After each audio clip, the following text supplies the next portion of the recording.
Right, they want to post them. Right, yep. Because I forgot what they are. Yep, stuff. So let me just out of that. There are only two. Oh, yeah. Pull them back up. Yeah. Can we get going? Yep. Okay, so I was just going to show, do a sort of live coding demo to show you how you take some C code that you want to use and you plug it into MicroPython so you can then use it as a library or an extension to it. So the example that I found was a very small JPEG decompression library, Nano JPEG, which is up here. It's pretty minimal. There's like decode to decode a JPEG. Basically, you give it some data and the size, and then it will return you. Well, then you can get the width and the height of the image at the end. So it's pretty simple. And this is all just in one C file, which is almost 1,000 lines long, but it's all there to do JPEG decoding. So this is in C, so we want to make it available in MicroPython so we can decode some JPEG data. So we can create a new module file. So I'm going to use the Unix port of MicroPython to do this development. So MicroPython will run on Linux or Windows or a microcontroller, but it's easy to do development on a PC. So I'm going to use the Unix port, so that's just, easy, just here. So we want to give this capability to use this Nano JPEG library. So, okay, so this is sort of a skeleton file that I just whipped up, which was copied from some other modules in the system, and it shows you how to create sort of so in Python, when you run Python and you do import, say sys, you get the sys module and it's got things in it. So here we're going to create a module called Nano JPEG, so I can do import Nano JPEG and then run things from that. So at the very bottom is the Jpeg module in C, so this is how you define it. It's a constant of this type, and the reason, so it's important to be constant because then it doesn't take any RAM. So when you boot up, it's automatically there and initialized and ready to go. You have to import it, but it requires no memory to import, almost no memory. So you just then point the globals, this globals entry in the structure to this Nano JPEG globals, which is a dictionary of all of the things in this module. So in the module, we're just going to have two things, which would be the name. So all modules should have a name. So this is just Nano JPEG, so that's easy. And then we'll make a decode function. So the name is decode, and then there's a pointer here to the C function, which will do the decoding. So this here is going to be then a dictionary, which is then inside the module. And the implementation of the Nano JPEG decode function is up here. So at the moment it really doesn't do anything. It takes a single argument buffer in and returns something. So we'll just make it return, say, like MP true to start with, just to do nothing. It takes one argument, that's what this one here is, so that could be 2 or 3 or more. You could take keyword arguments if you want, but we'll just keep it simple. It just takes one argument. So if I'll just comment out this bit here because we don't need that yet. The header file is just to get all of the right definitions. And then in the make file, okay, I've sorted that. I've added this nanojpeg.c file to the make file in the right position. And the other place you have to edit is in this mpconfig port file, which configures MicroPython.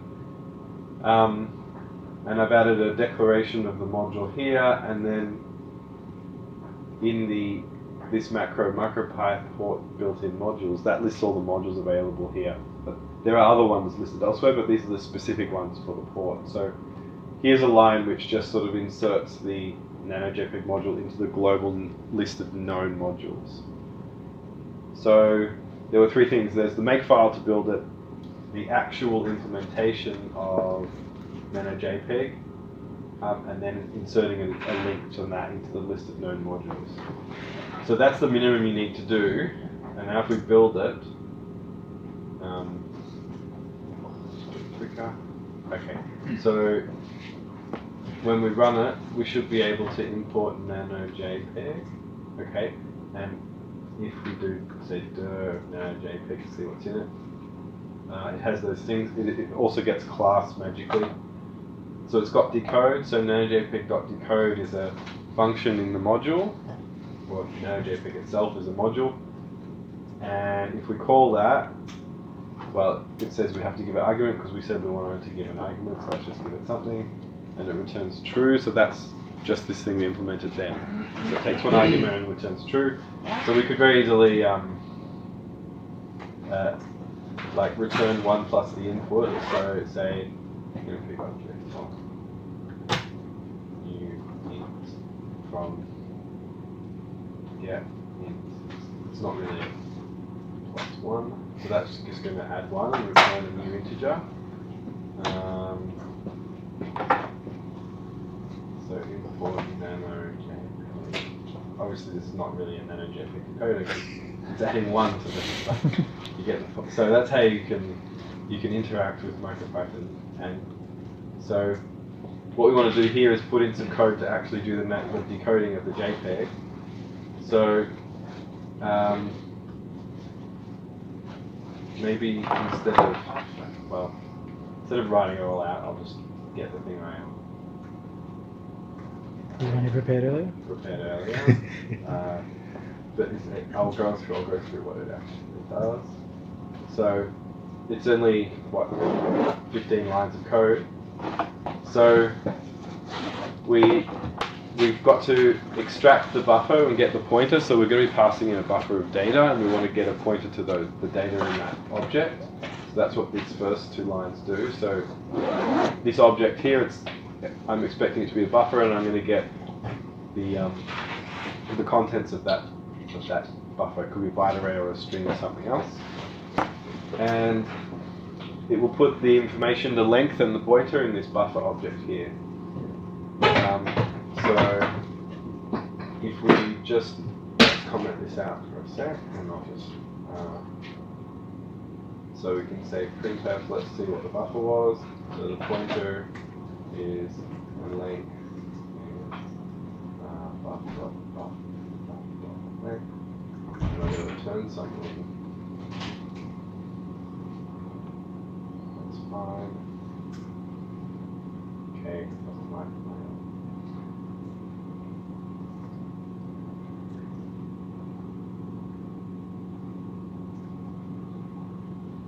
So import nano decode 1. So it's saying I needed something that is actually some bytes. So if I could give it a string, so there now it's got the pointer to that string in C land and the length of that string, or it could be a byte array, or there's a few things that it could be. An array. So if you import array, then I could make pass say array.array, even of doubles. Anyway, so I've got a buffer of doubles there, but it doesn't really know what it is. So what we want to do with this buffer now that we have it is pass it to the decoder. So we initialize the decoder, then we decode the buffer, and if that didn't work, we'll just raise an exception saying that JPEG was bad. We could probably give more information. And then we print out just some information, if it's whether it's color, what the image size is, how many bytes are in the output image, and what the pointer to the data is, just for information. And then down here, create a new bytes object from the actual image data. So the image data and the size. Create a new object, deinitialize the decoder, and then return that object, which is the data from the decoded image. So you give it in some JPEG, and it will give you the decoded just bytes of RGB bytes. So we don't need any of these things here really. So this could end up being, you know, an 1, 2, 3, 4, 5, 6, 7 line function just to decode a JPEG. Well, given this library, which is pretty cool. So if we make that, import.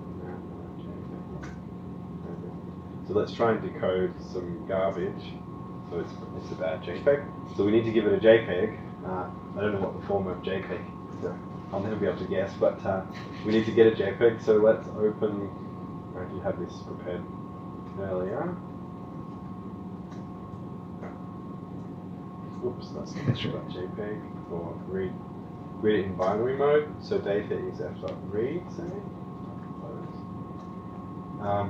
So we read in a file there. It's not too big. So 5K JPEG. And now we'll do nanojpeg.decode that data. And I'll, so image. Okay, so it decoded that. It's a color image of 160 by 128 pixels, and the total size is 61440 bytes. So 160 times 128, and I think there's 3 bytes RGB per pixel. So that's how big it is. So length of image is 16144. So image itself is a lot of data there. So that would actually be the picture. And I just whipped up a little script to try and print that out. So so we read in the thingy, and then this here is a very, very 5-line ASCII art printer. Let's try and make it a bit smaller, say, step by 4. It's just going through the image, and it's just getting the red component and printing it out as a character from A to Z or something. It's very, very simple. So, yeah, okay. Maybe the X can be a bit bigger. But you're never going to see that. It's an elephant. Yeah, clearly. So this is its ear, and then these are its legs here. If you want to see the real one, Oh, yeah? Oh. so that's the elephant, and then that's what, yeah. You can sort of see. Yeah, don't get touchy, it's alright. It could be brothers, really. That's awesome. So yeah, that's the that's how to do that. So obviously now that we've got it running on the Unix port, we can, and it's all tested and working, we can easily copy it to any other port, because there's nothing in that made it important to the Unix port. So if we go to, well, say ESP32, I'll just make sure that's built in. Take a while probably. And yeah, so just the background. But yeah, you can just, 3 things. Makefile. So, mod nano JPEG. So I'll just copy the links. So the library. And we need to add a line modules.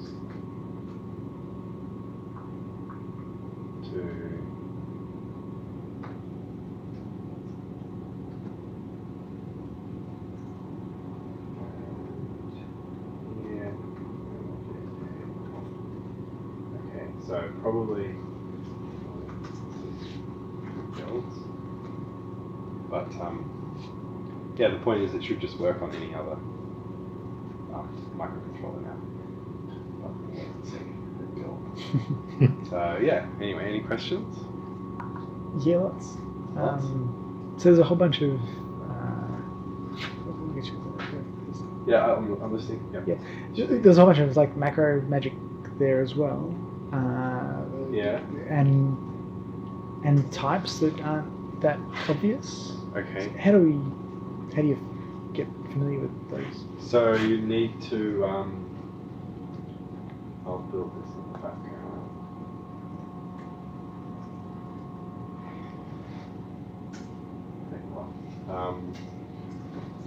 So you need to look in object.h for example, all these things to create new strings, byte arrays, new ints, and then also to say get int. So here you can check if something's an integer, if it's true, if things are equal. Get an integer, get a float, get a complex, get an array of objects.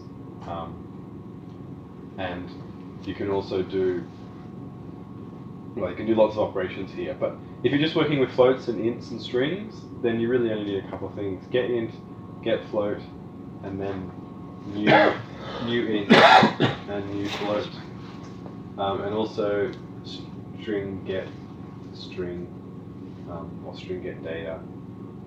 So with those things, mostly you'll go pretty far. An MP object T is just any kind of Python object. But there is quite a lot of macro magic in the mod manager.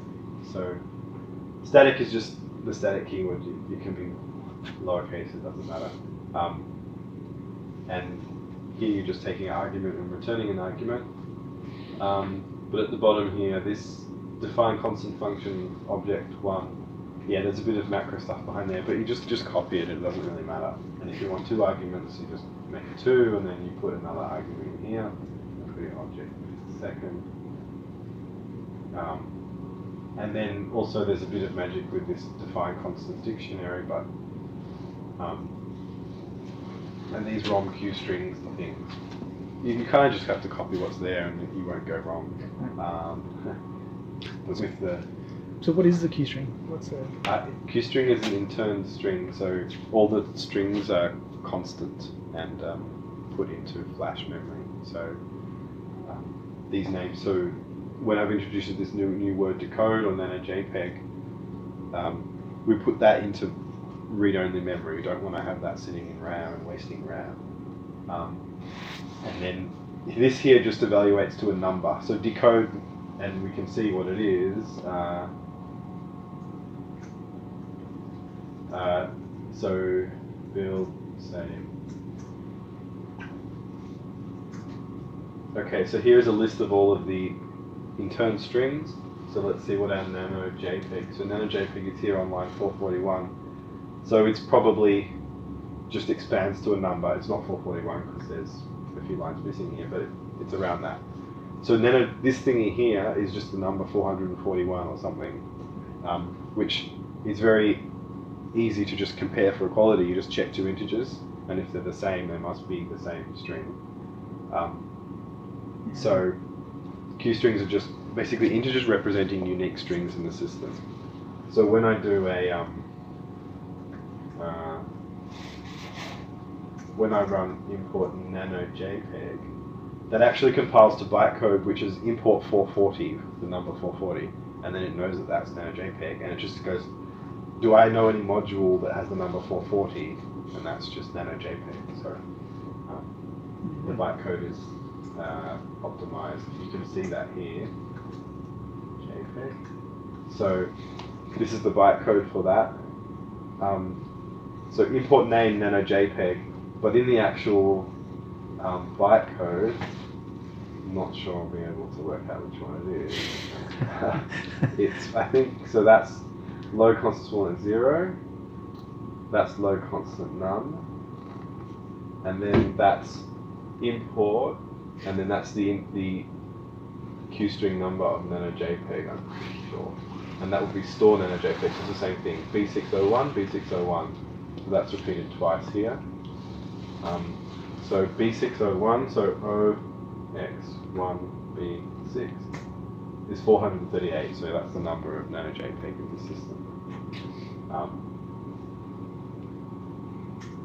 Yeah, let's see if, so the ESP32 build tried to finish, but DRAM overflowed by 432K. I don't know what's going on there. Well, okay, that wasn't a good example, but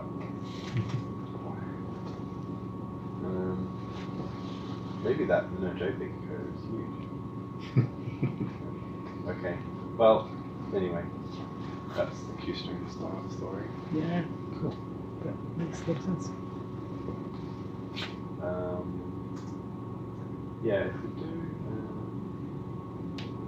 it shouldn't be that big.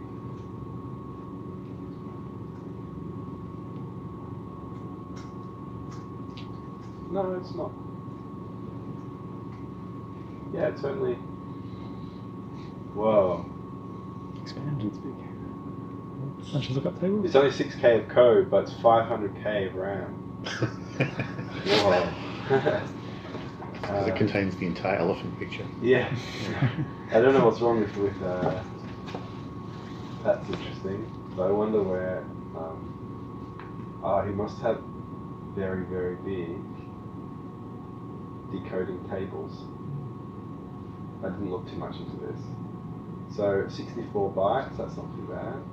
Just sort of 64K. Show bits. That's crazy. I guess we could just decode DHT code. Unless it's got very big static variables. I don't know. Chrome. I thought I saw a couple of largish arrays at the top. Yeah. Yeah. Here or Further up, right. anyway, I don't know waste your time doing this, but It's big in RAM. That's probably right. There. Maybe. this is There it what I is. saw. That's the top of the page. Right, 464K. Yeah. Oh, there we go. Yeah, Oh, right, That'll do it. Wow. Okay, so that's the context. Where is this? Static. Okay, yeah. Alright. Let's get that. 200. What's that? 256. Yeah, but it depends what this pipe is. Yes, it's multiples of those. That's 2 bytes. So it's that's 5. That's half a megabyte of memory. Right. Okay. Well, let's not try and use this on a microcontroller. Use them with After all that effort. So does that really need to be that big? I guess it must. So, folks, for your Alright, anyway, homework that's assignment, it's to try Yeah, and if get you want to look Nano into that and JPEG see to how work you in a can small reduce nano that so that It's like, Packet JPEG. I have no idea how you would get that running on a microcontroller. Anyway, that's my talk. Thank you. that's great. That's good. Thank you. Thank you, Thanks, Damien. I'll turn this off. All your